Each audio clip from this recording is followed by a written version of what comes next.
Today marks the eve of the 80th anniversary of D-Day, the largest seaborne invasion in American history that turned the tide of World War II. Ahead of the storming of the beaches, many paratroopers set the stage to defend against German counterattacks. Today, one soldier jumped into the enemy-held peninsula. It was his last time. WRBL's Hannah James has that story.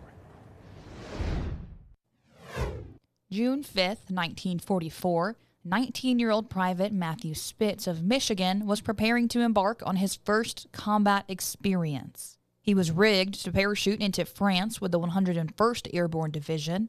Chief Curator at the National Infantry Museum says Spitz, along with many of the paratroopers, missed their drop zones. Paratroopers were scattered all over northern France in small groups, trying to band together and locate their actual objectives. Prior to receiving orders to the 501st Parachute Infantry Regiment, Spitz completed parachute school at what was then Fort Benning in the fall of 1943. He wrote letters to his family and friends in Plymouth, boasting about his role as a paratrooper, saying he loved the thrill of floating through the air. One correspondence never got answered.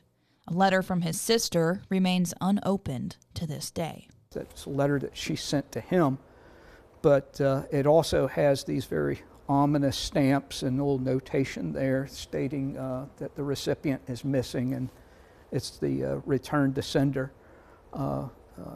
Matthew obviously never received that letter. During the war, news was slow to cross the Atlantic.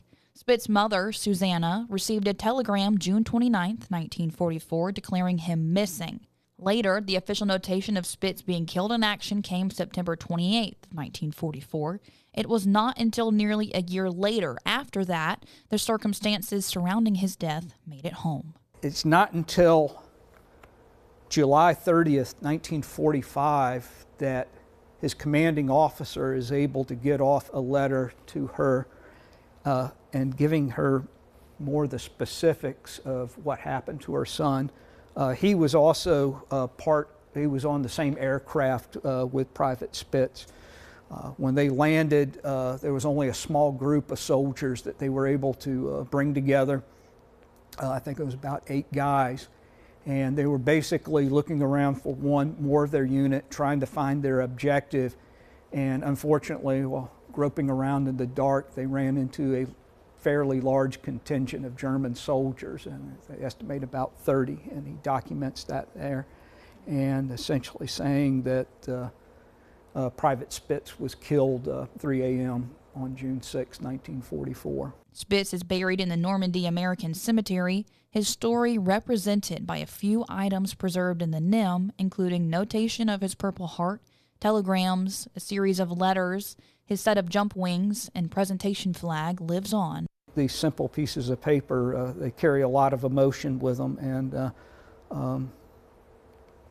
again, kind of looking at that letter, I think that really almost tells the story by itself, that the return address and address to her brother, and those return to sender and missing in action notations really kind of that object just speaks for itself. The young paratrooper was one of more than 4,000 Allied troops who were killed on D-Day.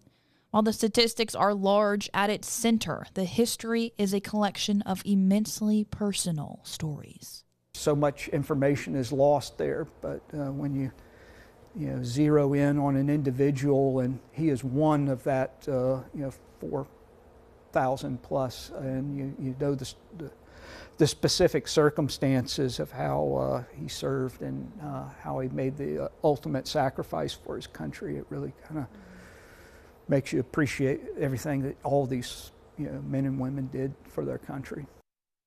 Indeed. That was Hannah James reporting.